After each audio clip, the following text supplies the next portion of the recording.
Oh my lord.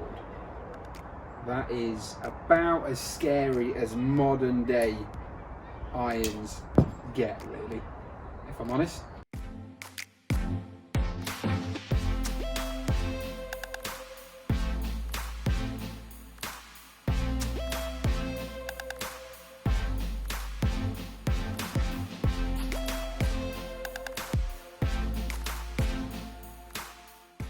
I mean, don't get me wrong, it looks absolutely fantastic to a good player or pro.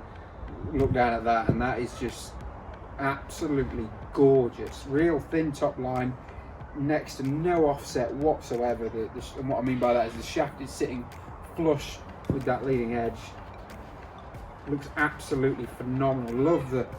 Love the finish on it. That colour really different, and the white writing as well just sets it off nicely. But behind the ball, it looks absolutely phenomenal.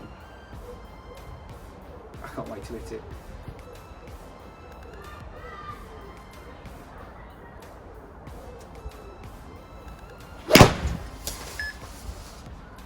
Oh, that is something else. On off-centre hits, this club's going to punish you, without a doubt. You're going to lose so much ball speed when you strike anywhere other than button out the middle. But what it offers in terms of feel is just out of this world.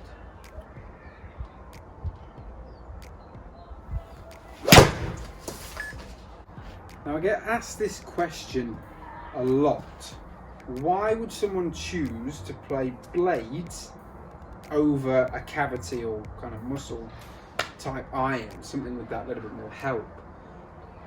And often it's a difficult one to answer because yes, a cavity back or something with that kind of more game improvement element to it will offer you a lot more in terms of forgiveness, launch, distance, etc, etc.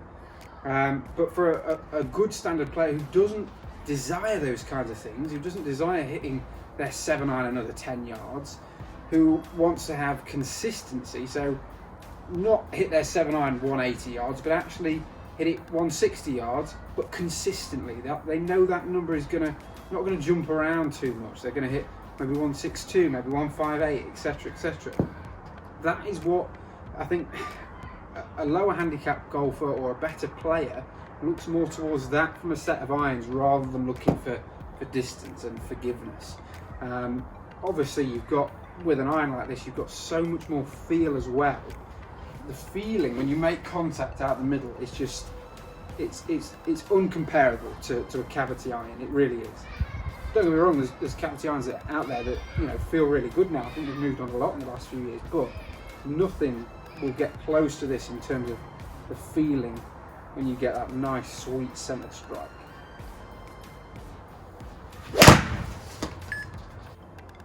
Another element that I don't think a lot of people take into account is the reason I think better players tend to go for these types of irons is because there's next to no offset on it. And when there's offset, when that face is set back from the shaft a little bit, the idea being it gives you that fraction longer to square the club face. So those of you that struggle hitting a slice or a push out to the right, having that bit of offset there just helps to keep the ball on line a little bit. And a lot of golfers, lower handicap golfers, don't necessarily need that help. And so I know I struggle when I'm testing an iron with a load of offset on it. It's left, left, left, left, left all day. I could never game that iron. As much as it offers me, more forgiveness versus a blade, for me, it's not shaped in the right way for my golf game.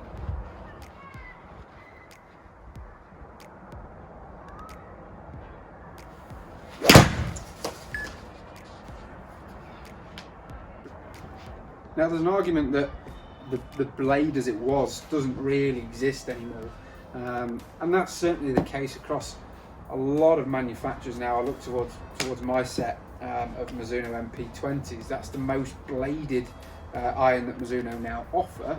However, it's nothing compared to, if you go back 20 years to real traditional Mizuno blade.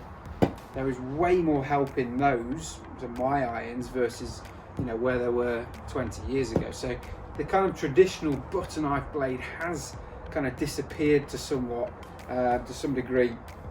but it has started to show a little bit signs of coming back. Over the last couple of years, we've seen Ping Blueprint, a good example of a real kind of traditional butter knife blade, and then this from Cobra, which is absolutely phenomenal.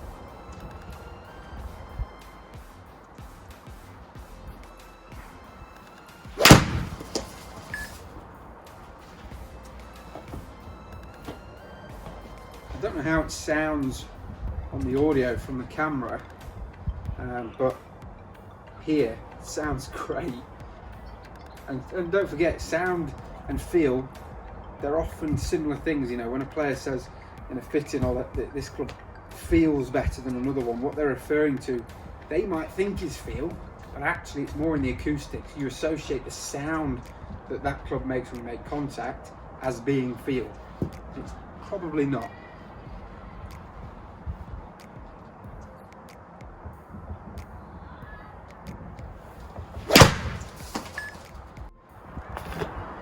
So, as expected, just looking at some of these Trackman numbers, obviously mine being blades, if you want to call them that, are traditional lofts, and I look for my carry with 7-iron is 164 on average, and this is coming out around about the same, 165.5, that last one.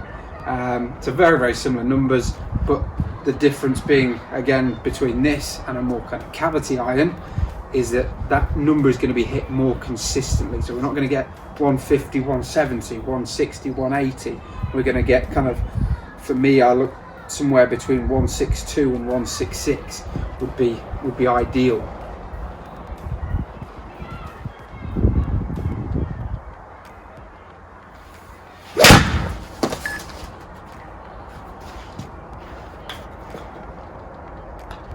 Guys, nothing really more to say on this. Absolutely love it.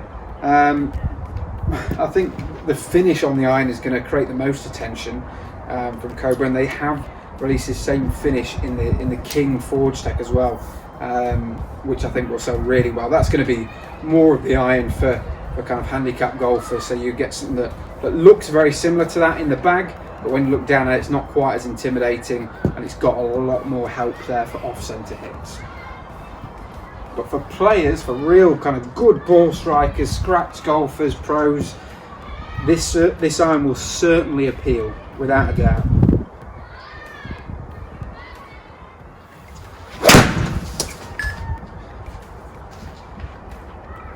I could definitely game that iron, 100%. However, could I game it in a 4-iron?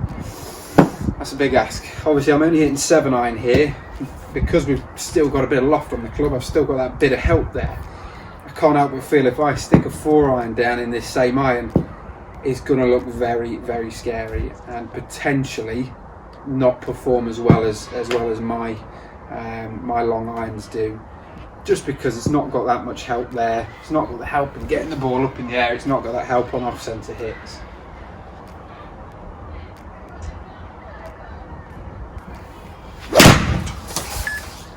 Guys, thanks so much for watching. If you enjoyed the video, then please do smash that like button down below, and if you haven't already, make sure you subscribe to the channel. It really helps to continue to bring you more and more golf related content. If you would like to follow me on social media, the handle is down below. It's @TWarnockGolf. Follow me on Instagram, Facebook and Twitter.